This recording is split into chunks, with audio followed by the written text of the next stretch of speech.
Happy New Year, firefighters. I hope you all had a wonderful holiday and were able to stay safe and healthy. I had a very fun 85th birthday, cancer-free, chemo-free, with family and friends. Yay. So here we are, facing a new year that we know will have its share of challenges as well as joys. Today is January 6th and the second anniversary of the attempted coup. And unfortunately, some of those same extremists were, well, they're going to be soon sworn in, if the chaos ever ends, to serve in the majority of the House of Representatives. Yikes. Also this week, in the first few days of this new year, thousands of records were shattered in a historic wintertime storm. Well, wintertime warm spell in Europe. I mean, people in Finland are going to the beach, and which also means that Putin's attempt to really hurt Europe is failing because they don't need his gas because it's really warm. So yay. We can expect more strange and extreme weather ahead, can't we? Because, you know, the world is still way too dependent on fossil fuels, and certainly this country has not done enough to curtail our emissions. But that's not to say that there hasn't been progress, because there has. This past summer, Congress was able to pass the Inflation Reduction Act with $370 billion over 10 years going towards advancing clean energy. This will offer real, tangible ways for people like you and me to decarbonize our lives. COP27 ended in a deal to create what's called a loss and damages fund for vulnerable countries that are hit hardest by climate disasters. And the US was back at the negotiating table in earnest, thank goodness. At the UN Biodiversity Conference just weeks ago, the world reached an historic agreement to protect 30% of all land and 30% of all oceans by 2030. The Biden administration independently also made this commitment for the United States earlier last year. California won a decade-long battle to establish setbacks between oil and gas drilling and sensitive sites like home, schools, and parks and hospitals. Now, of course, there are ifs, ands, and buts on all these wins, so there's for sure more work to be done. You know, in California, the oil industry is trying to overturn the setback victory. They're having a recall of it. Slap in the face of democracy once again. But even so, there are plenty of reasons to be hopeful if we pay attention. And that's why I always include good news at our Fire Drill Fridays. The recent midterm elections were a source of hope, weren't they? Yeah, we proved that there are real consequences when politicians decide to reverse women's rights to bodily autonomy, attacking our voting rights, and delay action on climate. We defeated all the extremist election-denying Secretary of State candidates. We won key governors' races and state legislative chambers. And we won so many down-ballot races that can have an enormous impact on climate. Democrats, as you know, won the Warnock Senate race in Georgia, which means that Senator Manchin, with his unilateral veto power, has been dethroned. Another yay. And speaking of Manchin, his dirty deal was defeated not once, not twice, but 3 times by an outpouring of opposition from people like you, along with 750 environmental and climate justice groups and environmental justice leaders and 400 health professionals. You know, if I'm going to be honest, we thought it was going to be near to impossible to defeat this, what was really a gift of the fossil fuel industry.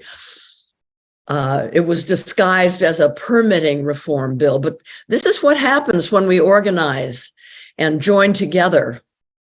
And, oh God, just think of the odds that we were up against this election. An incumbent administration with at the time, low ratings, increased efforts to block voting, new gerrymandered districts, and fossil fuel interest spending, dig this, an average of $4.3 million per Senate seat and almost $500,000 per key House seat to support their puppet candidates.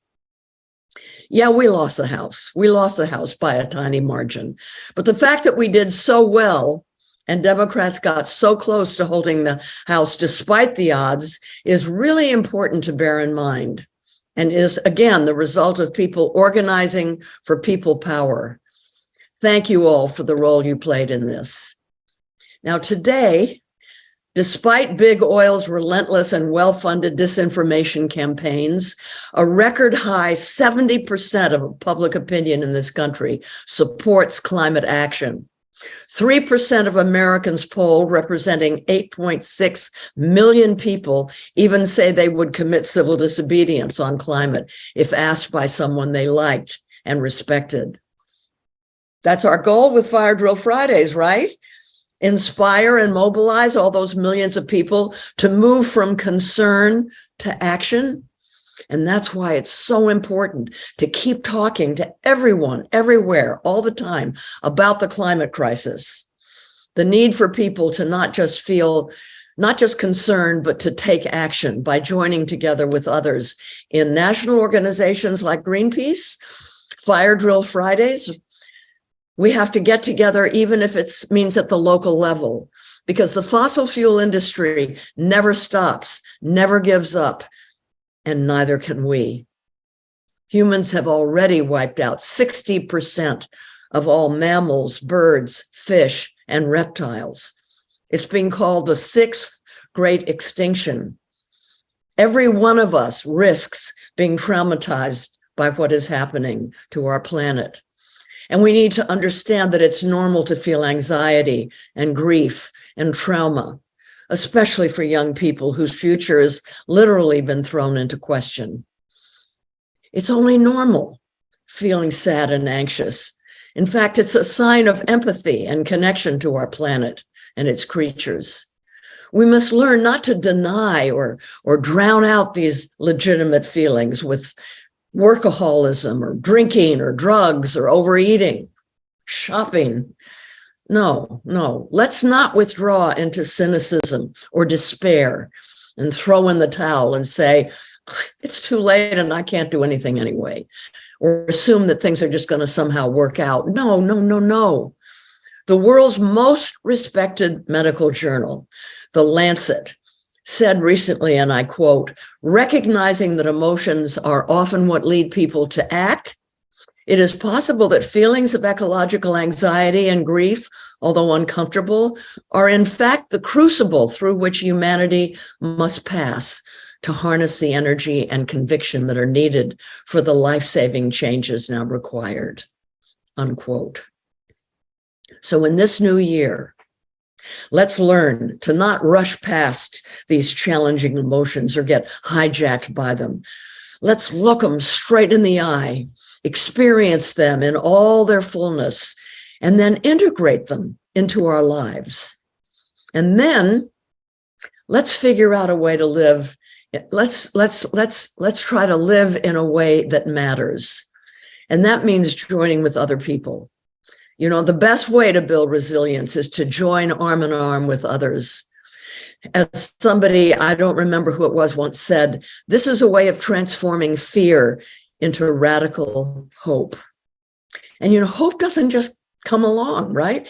To have hope, we need to be aware of the crisis and the need for urgency, but we must also find ways of practicing hope, which is what we're going to focus on today at the start of this new year.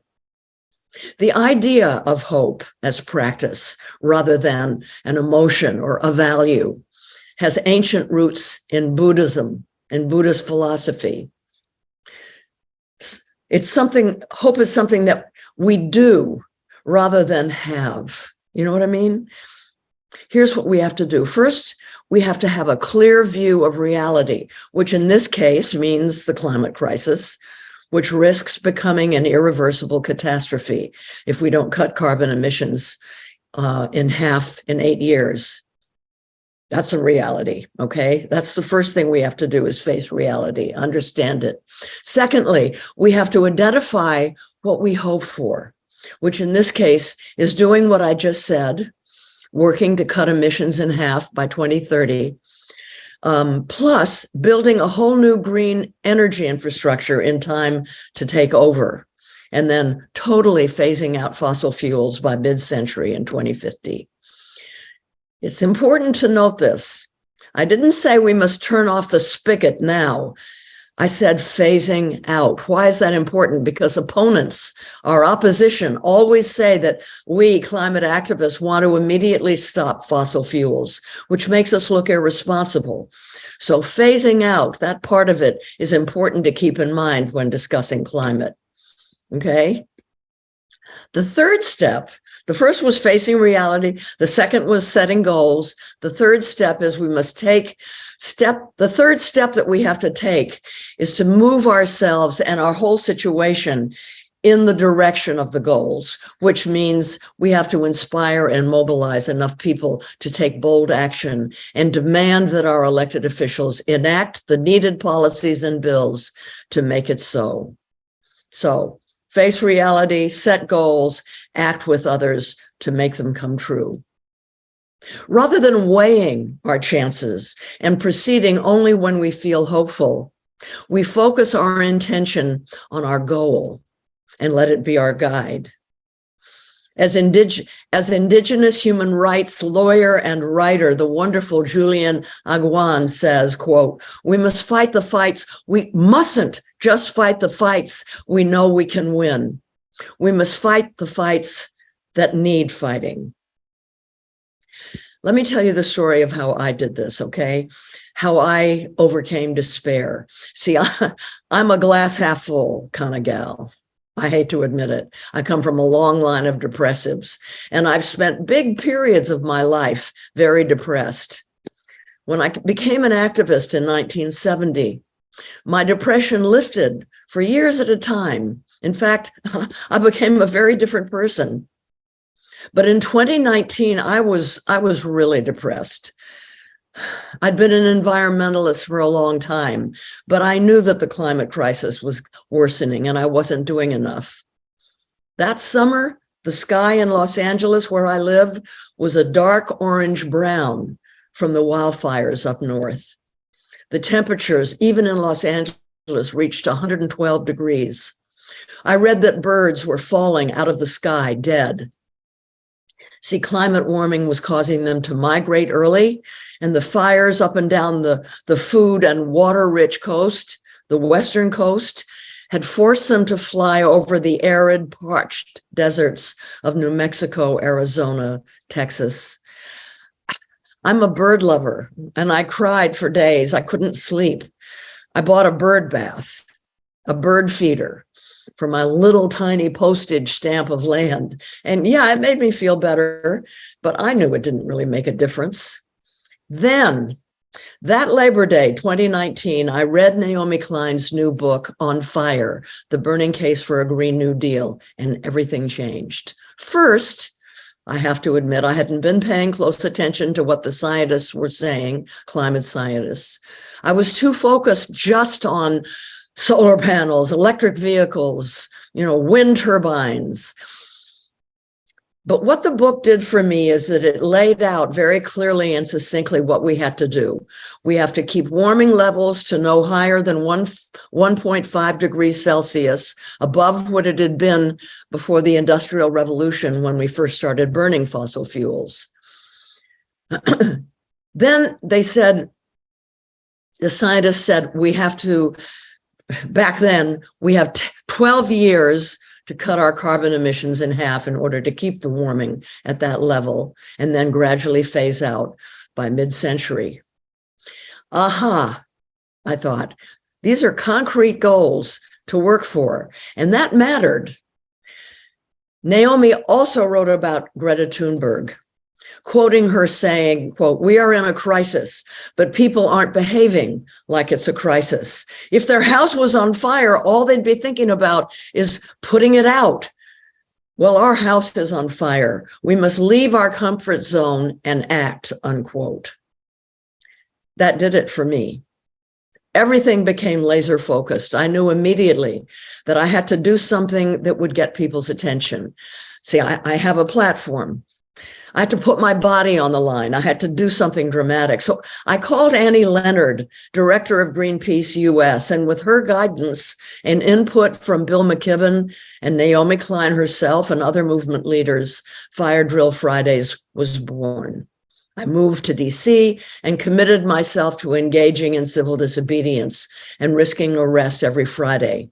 And as soon as I got to DC and began meetings with other climate activists to bring them all on board, I realized that my depression had lifted. Wow. See, research actually shows that social support, coming together, sharing our eco-grief, is essential for maintaining hope and healing. Another thing that Greta Thunberg said that I love, she said, when we start to act, hope is everywhere. So instead of looking for hope, look for action. Then hope will come. I am beyond thrilled that my guest today is the brilliant writer, essayist, and activist Rebecca Solnit, who has written about how people tend to come together to help each other in times of urban calamity, among other important topics. And right now, she is writing a book and studying hope. So it's just perfect that she agreed to join me today. Welcome back, Rebecca. So thrilled for you to be in my very first Fire Drill Friday of the year to talk about hope. Thank you so much, Jane. I'm honored to be here, thrilled to talk to you all, and let's do this thing. Let's do this thing.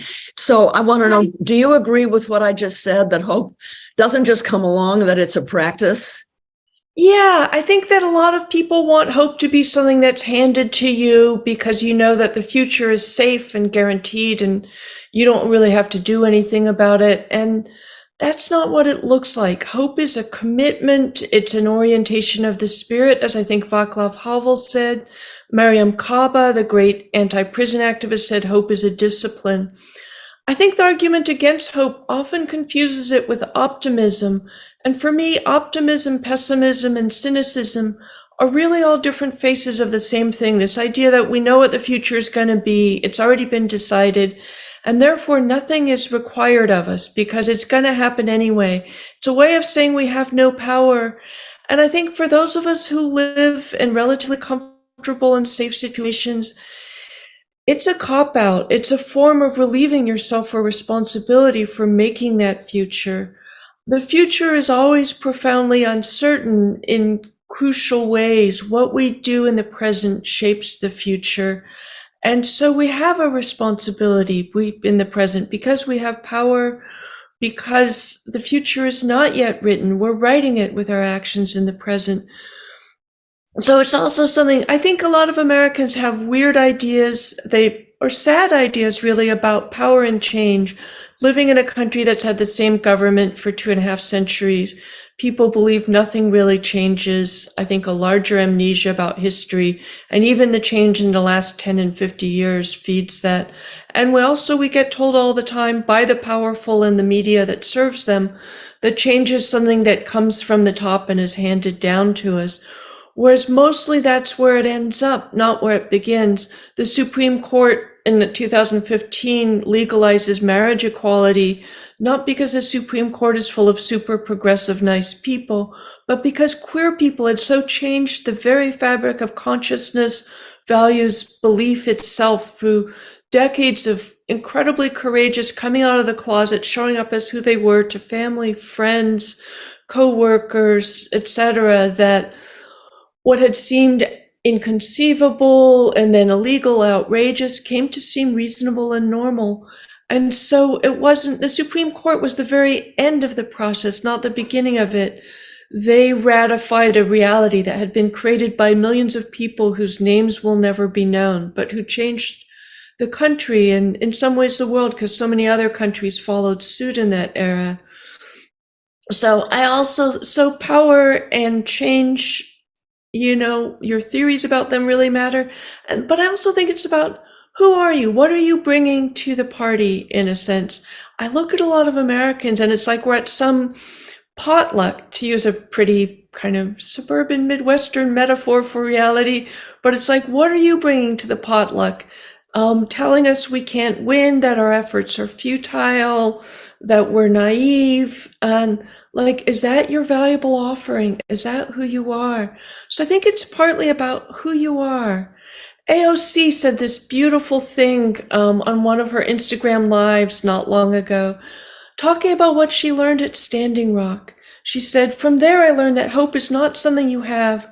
Hope is something you create with your actions. Hope is something you have to manifest into the world.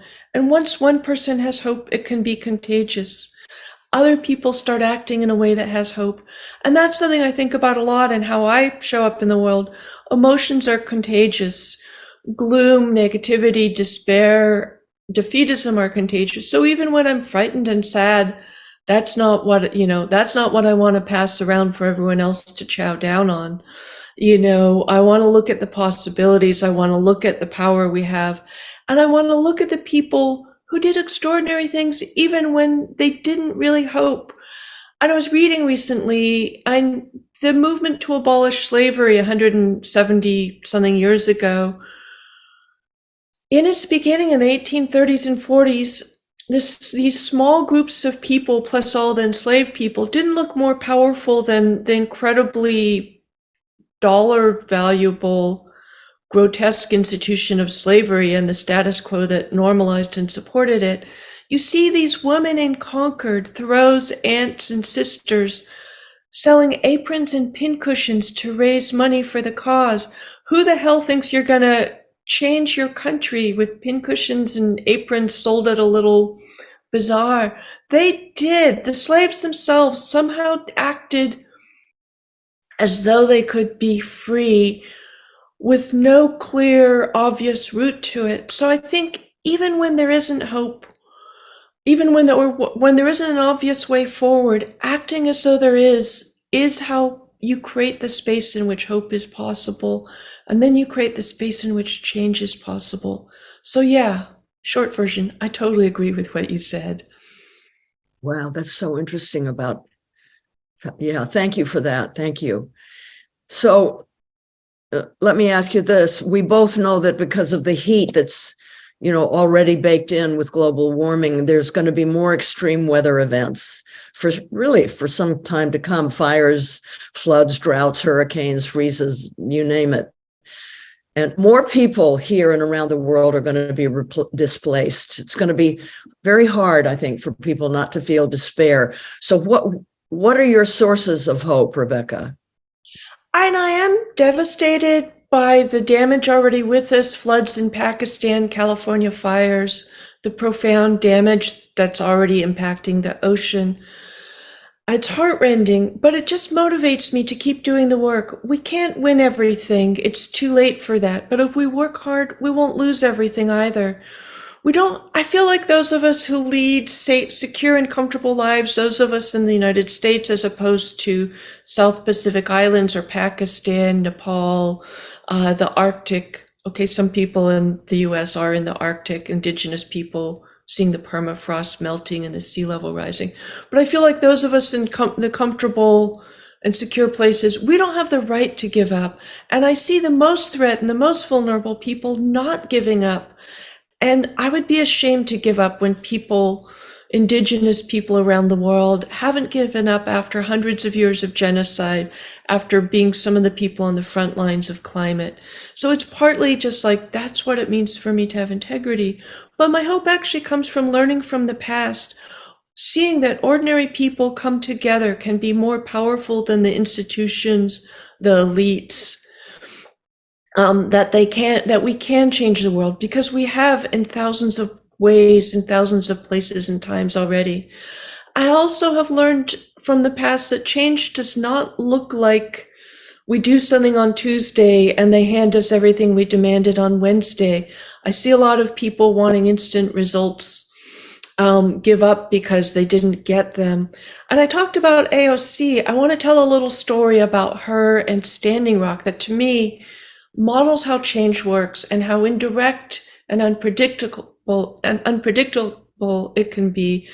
Some Lakota women at Standing Rock decided to protest the Dakota Access Pipeline in 2016. Just a few people, I'm sure somebody looked at them and it's like, what do you think you're going to achieve there? It became the biggest gathering of Native people in North America, maybe ever, the greatest gathering of the tribes, with people also coming from Canada and South America and Central America to join. It became reconciliation between tribes that had had animosity, the first gathering of the 5 Lakota Dakota nations. It gave huge numbers of non-Native people education about Native issues, Native rights, Native land struggles, and huge numbers of us joined them one way or another. A waitress nobody had ever heard of and her friends got in a station wagon in New York. They were so moved by what was happening, drove out there. That waitress decided, because of Standing Rock, that she would run for office against one of the most powerful people in Congress. How could this 27-year-old, I think she was 27 at the time, Latina, decide to take on this powerful guy? And it was partly out of Bernie Sanders' campaign. This group of activists had decided to run congressional campaigns. And so they supported AOC because it was like the Alexandria Ocasio-Cortez. She won office. She became the great voice for the Green New Deal, for so many climate and environmental issues. And, and who thought that would happen? And of course, the Dakota Access Pipeline wasn't stopped by the movement yet, but there's still litigation. A lot of Native people, as Julian Agawam points out, because they have a long memory, have hope, because hope is in a sense a memory of a possible future. And all these other things happened at Standing Rock. Hundreds of veterans came and got down on their knees and apologized for what the US military has done to Native people. A lot of young Native people, I've been told by a Standing Rock activist, felt a sense of their own value, agency, and hope that they hadn't had before. So many things changed because a few women at Standing Rock decided to sit down. So those kinds of stories give me hope, and so does just the basic resilience of human beings in the face of disaster. I started watching the stories of mutual aid in the Buffalo blizzard, the extraordinary things people did to survive and take care of each other, the incredible generosity of bringing strangers into homes, going out into the whiteout to rescue people. The resilience also of indigenous people, the people who, without even metal tools, made not just survival possible in the Arctic, the rainforest, the deep deserts of this beautiful, wild, varied planet we're on, but who built beautiful, rich civilizations with cultures and ceremonies and ideals, in these incredibly difficult places. So I believe we're tough, and I believe that change happens in unpredictable ways, and I believe that we have power. And that's where my hope comes from.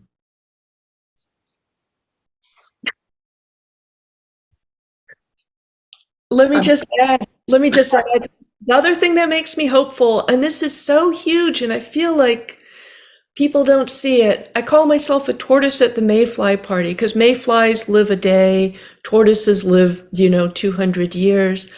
We have had an energy revolution that may be the biggest technological revolution in human history. We don't need to get our power from fire for the first time ever. We can get it from the fire burning 90 million miles away, the sun, and from wind. That was not possible. We could not leave the age of fossil fuel behind 20 years ago because we did not have good solutions. The wind and sun were expensive, awkward, primitive technologies. We've had in slow, incremental, invisible unless you had the long view, energy revolution. And they're still working on it. They're solving the battery problems, getting past the rare earths mining to find more common and easy materials to use. And we're not at the end of this revolution, we're at the beginning. And so that's kind of a realized hope. Somebody in 2000 who thought, I don't know how we're going to leave the age of fossil fuel behind, but we have to try. Somebody could have said, oh, there's no way to do it. And there was no way in the year 2000. Here in 2023, we have known for at least 7 or 8 years that we truly can power all our machines off wind and sun and renewables. That is the kind of thing that makes me hopeful. It is so radical and so hard to see unless you see the big time frames. Not that solar got this much cheaper in the last 18 months, which is what most of the news stories, even the wonky ones, tell you, but the big span of time that gives you this shocking, really shocking change. Sorry, I went on. All this stuff is so exciting. Oh, it is. It's so exciting. Rebecca, do you think that hope and grief can coexist? I think they do all the time. I think happiness is overrated, and it's this sort of fucking wall-to-wall carpet of the psyche of never being in difficulty and doubt and anxiety that we're supposed to aspire to. That sounds to me always kind of like being tranquilized. I'm for joy, which flashes up. Even, people write about it in the death camps in Nazi Germany, in the midst of disasters, in the midst of heartbreak. We're complicated creatures. You bury your grandmother as your beautiful niece is being born. You plant roses on the grave of your beloved because you believe those roses will grow and flower, and you want to remember. The world throws a lot at us, and we can have a lot of feelings at the same time. We can mourn a loss while we plan for a win. We can feel joys and sorrows. Hope doesn't have to be sunny. It doesn't have to be happy. It can be fierce. It can be stormy, stubborn in the face of difficulty and defeat. Some of the most hopeful people around are people facing difficulties. The Zapatistas who rose up against 500 years of genocide and domination in Mexico and who just celebrated their 30th? Their 29th year, I think, of resistance. The undocumented farm workers who came together as a coalition of Immokalee workers. These farm workers decided they were going to defeat the whole food industry, a small group of mostly undocumented people of color doing the most menial underpaid work versus Taco Bell, Safeway, McDonald's. And they won again and again. The Black Southerners who fought for civil rights, indigenous people in the US who somehow kept their cultures alive in the face of those centuries of genocide. I have a project called Not Too Late with my amazing friend Thelma Young Lutunatabua. Her husband is part of the South Pacific climate warriors, whose motto, as they face sea level on these low-lying atolls that probably will go underwater, and how can we give up if they're not giving up? Their motto is, we're not drowning, we're fighting. So I think that those, grief is often for what happened and hope is for what will happen. What does disturb me is I see a lot of people mourning what hasn't happened yet and isn't necessarily going to happen. Don't mourn people who aren't dead. Don't bury them while they're still alive. And don't give up when it's not over. And so that's kind of what our Not Too Late project is about. Literally, it's not too late. There's a lot we can do in the present. And so I want people to make sure that they base their feelings on facts. I totally get despair and grief as feelings, but people sometimes take despair as a fact, as an analysis. It's not an analysis, it's an emotion. You can feel despairing and look at the facts and see there's something worth doing. The people I mentioned have done that in the face of the worst things human beings can endure. And so that's kind of my orientation right now. I think given what you said, I think that's why young people are feeling such anxiety and grief, climate grief, because they don't know these things. They haven't lived long enough to know the kinds of things that you just talked about. I think a young person can be a tortoise at the Mayfly party if they're students of history, if they're intergenerational, as a lot of people of color are, where they really hang out with their abuelas, their grandparents, their elders, and hear the stories of how things used to be. And a lot of older people are mayflies. They don't remember I'm 61. The world I was born into no longer exists. The status of women, people of color, queer people, disabled people with disabilities, trans people, the way we think about the environment is so transformed. But I think that also that despair, I think there's also a lot of righteous anger among young people because they see that we have not done enough to protect the world against climate change, that we have not handed them the world that they deserve. And, but I don't want them to despair. I want them to fight, and I want all of us to fight. And I don't want the climate story, as it's often been told, of like, oh, let's cheer on the young people who are doing all the work.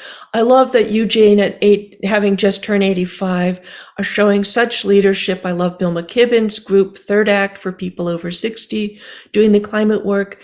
It's everybody. This work is everybody's work. Everybody who has the resources, the time, who's not so oppressed that they're just trying to survive, not just young people's work.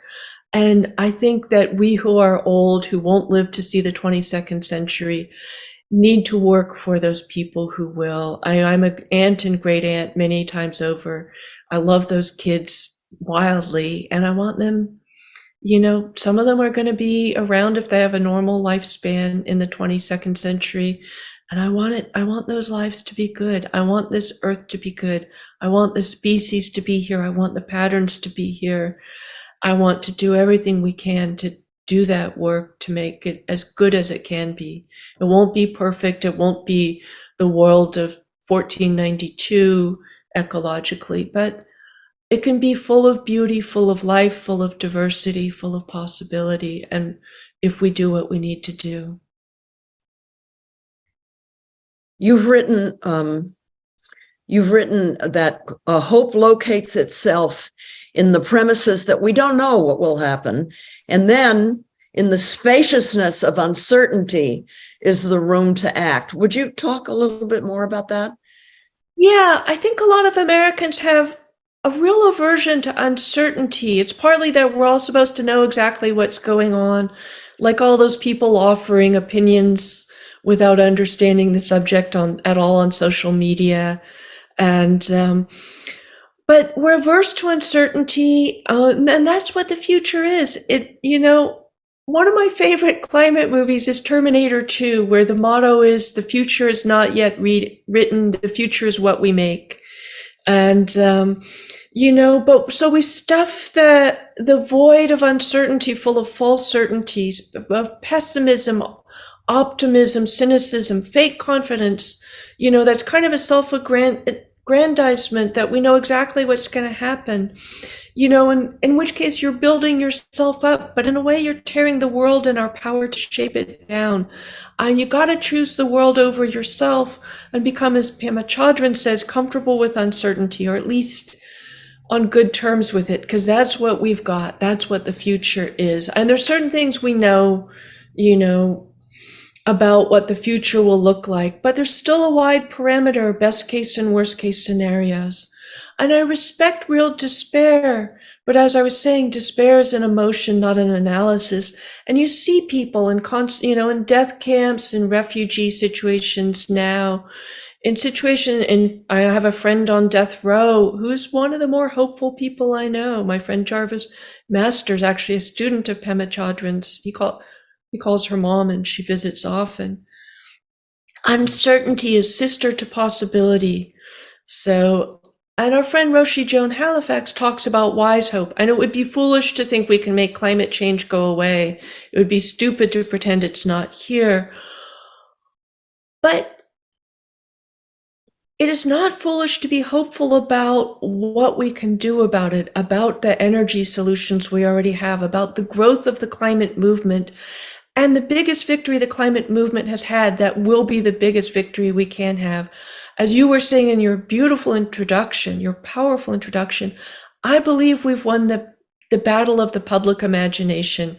And I've been doing climate stuff for a really long time. I remember when most of the public was uninformed, uninterested. It seemed like a remote subject. And climate is an inherently difficult subject, and it's about atmospheric science. It's global. It's often very indirect. There's no one solution. We have to protect forests. We have to change how we farm and produce and consume food. We have to think about infrastructure, transportation, buildings, energy supply. We have to think about justice and equity. We have to think about finance. But somehow we captured the public imagination. The great majority of people, even in the US, I think the fossil fuel industry did a better job than anybody else, with the help of right-wing and status quo media, of convincing people that there were two sides to and there was a debate versus all the science says this is real. Even here, the great majority of people believe climate is real, it's urgent, they want to see action. What they don't yet believe, a recent study in Nature said, is that most people do care, and it's that underestimate that people care that makes people feel defeated. And so part of the job we have to do is to show, as the recent elections did, and you highlighted, that climate is a huge issue. If you want to get elected, at least in the Democratic Party and progressive areas, you better have a good stance on climate. You better have a plan on climate. Yeah. So that's some of what I think is going on now. And I think, you can come to terms with uncertainty and see in it possibility. Yeah.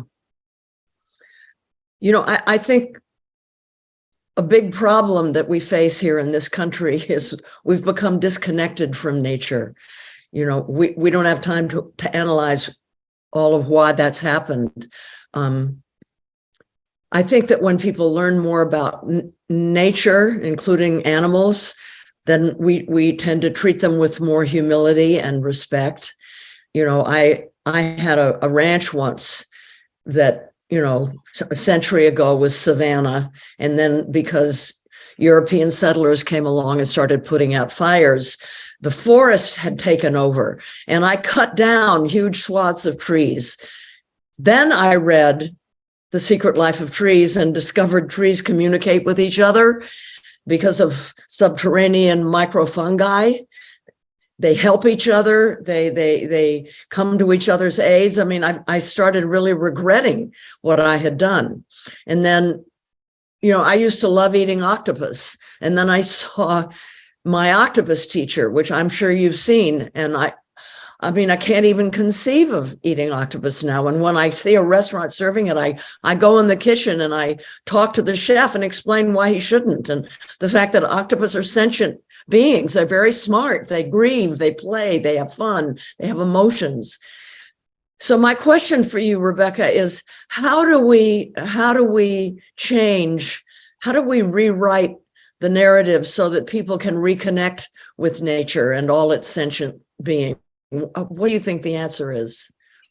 And I think people yearn for it so much now. You look at kids and all their stuffies, which is their love of animals, and the sense of animals as companions, protectors, almost family. You look at the imagery. I'm sitting in a house with some plants, some flowers, images of birds and trees everywhere. And but I think changing the story is so important about who we are, what we can be, what the world is, what it can be. Stories can be prisons or lifeboats, traps or wings. We have stories that tell us we have no power, no solutions, no grounds for hope, no reason to take care of each other in the future, that the rich and elected officials hold all the power, that the world, that human beings are basically selfish. So since no one will take care of you, just take care of yourself, which isn't the reality at all. Stories that tell some of us we're worthless because of our color, our gender, our orientation, our bodies, our poverty. These stories undermine our dreams and our possibilities. So changing the story can be the beginning of changing everything. And we do already have stories that tell us the opposite, that we have agency and power, that every one of us is precious and brilliant and valuable, that everyone matters, a history of meaningful victories. The climate movement has obviously not won nearly enough yet, but it's won so much, and the world would be so much worse if people hadn't 5, 10, 20 years ago started organizing to win. We have stories that show us the best case scenario for the future if we do it, including the fact that we can essentially reverse climate change if we actually go carbon negative, which is conceivably possible. We won't stop the ice from melting, but we can we can turn down the thermostat and reverse a lot of other things. So your story is your roadmap, and you have to choose it carefully. The map isn't the journey. You get the map and then you have to go on the journey, but the map helps you figure out what the journey can be. And I just want to footnote here that forests, the kind of grasslands versus forests, we don't know yet about how grasslands might communicate, but grasslands are almost better carbon sinks than forests are because they put the carbon in the ground, not in their own bodies like trees do. And peat bogs are some of the best on Earth. In Scotland, they're just protecting one of the great bogs on Earth. In Ireland, they're doing a huge turnabout from using peat as fuel to protecting them as carbon sinks. And so I think that we do have these relationships with the natural world. I remember 30 years ago, New Yorkers would say, I have no relationship to the natural world. And I'd be like, you're holding a cup of coffee. Your paper cup is made out of a tree. The coffee came from Central America. The water came from the Adirondacks watersheds protected 150 years ago. You know, the milk came from this pastoral landscape and these cows. You're holding nature in your hand and putting it in your body because we live on, you know, we don't live without nature for a single day in our lives. And people see that now. They see the water, the air, the food, the materials in a way we didn't. So in some ways we know that. We're learning from indigenous people a lot. We just have to keep doing it more and more. Thank you for that. Rebecca, you've written extensively, and I just love reading what you've written about people's responses during urban disasters. Would you talk about that a little bit? Summarize what you discovered in your research and tell us if you think that relates somehow to hope. Yeah, and I lived through a medium-sized earthquake in 1989 and was amazed by how people reacted. I myself immediately forgot the person I was pissed off at and all the trivial little stuff we clutter our minds with, and was just really thrown into the here and now. It's like an emergency arrival at Buddhism in a way, being fully present for the moment and each other. And I saw people around me really kind of joyful and how they responded. And then Hurricane Katrina made me go a lot deeper into it and write a book called A Paradise Built in Hell. Hollywood's horrible disaster movies and a lot of elites want us to believe, and I saw this with the right-wing people on social media when the Buffalo blizzard happened, is that human beings are basically selfish, that only authoritarianism and the threat of violence behind it keeps us all in line. We need to be sort of tamped down because if we rise up, it will be chaos and monstrosity, that some people are panicky sheep, that other people are marauding predatory wolves. The truth of the matter is, in most disasters, and we saw this so beautifully in Buffalo, people rise to the occasion. They take care of the people around them. They improvise the conditions of survival. They're empathic, altruistic, creative, courageous, often deeply anti-authoritarian because the authorities are failing in those moments. And this gives us actually a really hopeful sense of human nature. Even more deeply than that, not just are people basically good and communitarian in disaster, but often they find the sense of meaning missing from the disaster of everyday life, where a lot of people feel alienated, isolated, they don't have meaningful work, we're all caught up in fretting over the past and the future. That immediacy, that sense of purpose, and that sense of deep meaning, meaningful work to do, and helping the people around you, that deep sense of connection because we're all in this together. That's what we yearn for. We don't really want like luxury, rich, advertising and capitalism want us to think that what we really want is wealth and splendor and status. But disaster shows us what we want most deeply is meaning, connection, belonging, and to be in a world where we take care of each other, where we belong with each other, where we have power, where we have a voice. And the climate crisis is like one of those disasters multiplied a million times. And if we focus on that aspect of human nature, we can see how the response we have to it can give us those things, that we can not just avoid the worst case scenarios, we can build a better world. In fact, that's the only way we can respond to this crisis.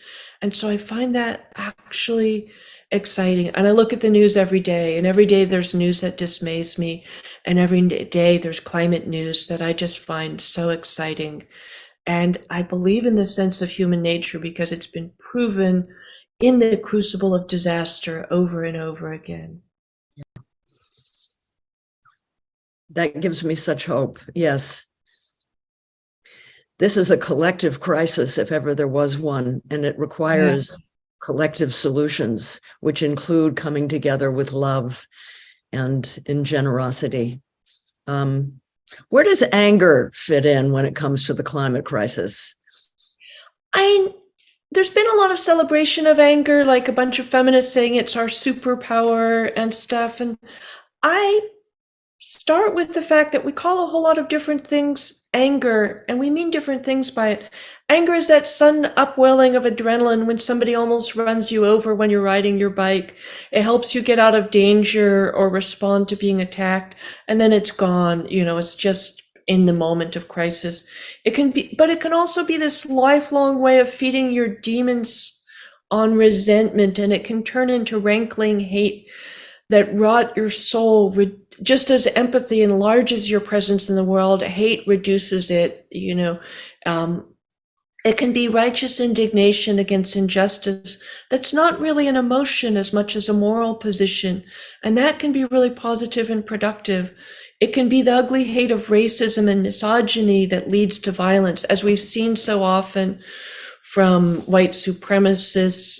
2 years ago, the insurrectionists who wouldn't accept the reality of Trump's defeat, who thought that they had the right to determine the fate of the country, not the majority. They thought a election won by women and people of color was not, that we should not have the right to determine it. In Buddhism, anger is one of the 3 poisons. And as someone who's spent my whole life being on the receiving end of male rage, I'm not a huge fan of anger as such. But I also think often we're looking at what drives activists, what motivates us, and we think it's anger. And I despise the fossil fuel industry. I don't think I feel a lot of anger for them. I don't think I feel a lot of anger generally. But I think a lot of time what we call anger is kind of the defensive side of love. You love the earth, the natural world, the young, the future. So you care about the climate, and therefore you want to dismantle the fossil fuel industry and disempower the politicians supporting it. Because you love justice, you're against oppression. What you really hate is to see suffering and harm to what you love, and you want to end it. So I always want to see that often anger flashes up, but if you dig under that, there's some kind of love, something you care about, and the care is good. I also think we often think that the negative emotions are the worst thing, but I think for almost everything, indifference is absolutely the worst thing. And what we're trying to do right now is get people over their indifference about climate, which is sometimes just the fatalism of giving up. But I always want to come back to look at the love that is our best motive, our strongest motive, our most enduring motive. And while hate and anger literally physiologically can do deep harm to you, I think love makes you bigger, stronger, more capable of connecting, and braver. Thank you. Before I ask you a last thing to do, I want you to tell me again the name of the book that you're co-writing and when is it coming out? Thank you so much. April 4th, Thelma and I co-edited a book called Not Too Late, Changing Climate Story from Despair to Possibility. It's got 20 contributors, including Roshi Joan Halifax, Adrienne Marie Brown, at a bunch of South Pacific climate activists, 2 IPCC scientists, oil policy analyst Antonia Juhas, I think you've had Marianne Heglar, the great climate voice, on your show before.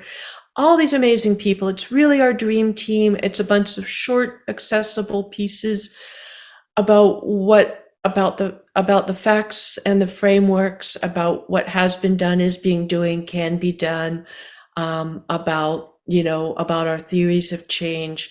We're super excited about it. It's out with Haymarket Books. It's an affordable paperback. We're building a curriculum for high schools and colleges. I And can't we'll wait. be making a lot of noise about it. And I'm actually on Facebook at the Not Too Late site every day, trying to put out the good and encouraging news. It's because Not Too Late is our bigger project.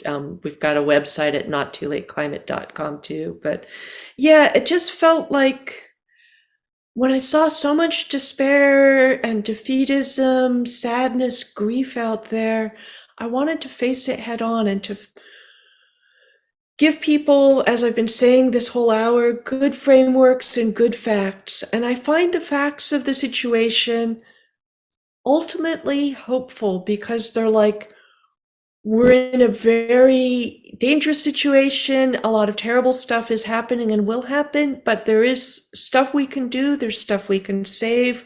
There's things that are going to survive. There's going to be a lot more of them if we do the work. So let's all do the work. I can't wait to read it. And speaking of doing the work, I sent you a quote that I love from your book, Hope in the Dark. To close up, Rebecca, would you read that quote to us all?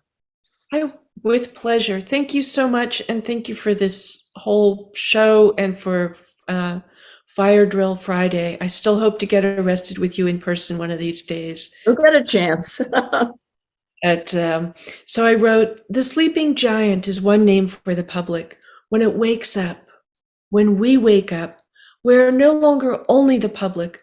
We are civil society, the superpower whose nonviolent means are sometimes, for a shining moment, more powerful than violence, more powerful than regimes and armies. We write history with our feet and with our presence and our collective voice and vision. And yet, and of course, everything in the mainstream media suggests that popular resistance is ridiculous, pointless, or criminal, unless it is far away, was long ago, or ideally for them, both. Those are the forces that prefer the giant stay asleep. Yes, let's wake up that old giant and show our might. Thank you. Oh, thank you, Rebecca, for being here with me today. Huh? I said, thank you so much, Jane. And thank you, everybody here, everybody who cares, everyone who takes action, everyone who's on board for doing the work we can do, we know how to do, we know millions of people are doing, and we're going to go forward and do with all our hearts. Thank you so much, Rebecca. Thank you. So we've talked a lot about how important it is to come together to take action with those who share the same grief, the same hope, and who are practicing hope. If you're not already part of a community like this is the year to become part of one. And a great place to start is to join the Greenpeace USA Volunteer Network, where you can connect with like-minded people. You can take action for our planet and learn critical skills to increase your impact. You can sign up to join firedrillfridays.com/takeaction. Once you sign up, by the way, a real person, not a robot, but a fellow Greenpeace organizer or volunteer will text you with more details. You'll also receive an invitation to an orientation call where you'll meet other new volunteers and learn more about different ways you can get involved. Sign up to join at firedrillfridays.com/takeaction. And stay tuned for what's next for Fire Drill Fridays. We have an exciting year ahead. And a lot of it is going to be spent in the Gulf doing live rallies and things like that. It's going to be exciting. The next virtual Fire Drill Fridays will be on February 3rd. And after that, in March, Fire Drill Fridays is headed in person to the Gulf, as I said, to the front lines of this crisis. I mean, the Gulf, Louisiana, Texas, is really ground zero for the climate crisis, but we're going to start in Louisiana. Right now, a massive expansion of fossil fuel projects are proposed or already underway, mostly for export. These projects could unlock or, light the fuse of the greatest carbon bomb in the United States, the Permian Basin. It would be a real catastrophe. The Permian Basin is an area, if you don't know this, that spans West Texas and New Mexico, that recently emerged as the single most prolific oil and gas field in the world. In 2020, it produced as much oil and gas as the country of Iraq, and it's projected to grow exponentially in the coming years. Communities in the regions disproportionately Black, brown, indigenous, and low income are bearing the brunt of the legacy of pollution from the oil industry, but they're fighting back. They have hope. They're practicing hope, and we've got to join them because we're going to pay a huge price if we don't defuse this bomb quickly and decisively. So together we can stop this. If we can make this threat known widely and make a whole lot of noise about it, we can get President Biden to stop issuing new drilling permits on public lands and waters, including the Gulf, and to declare, we've talked about this a lot, a climate emergency, and put back in place the 40-year-old crude export ban. This will squeeze and slow down the extraction and keep it from exacerbating the climate crisis. That's why my New Year's resolution is to stand shoulder to shoulder with those on the front lines fighting the climate crisis and pollution, and to bring those stories and demands to the halls of power where the decisions are made. So I hope that you'll join us and make this your New Year's resolution too. And I hope you'll keep following Fire Drill Fridays as we go down into the heart of the climate crisis. Here's to a 2023 that they will never forget. Happy New Year to you and your family and loved ones, and I'll see you next time.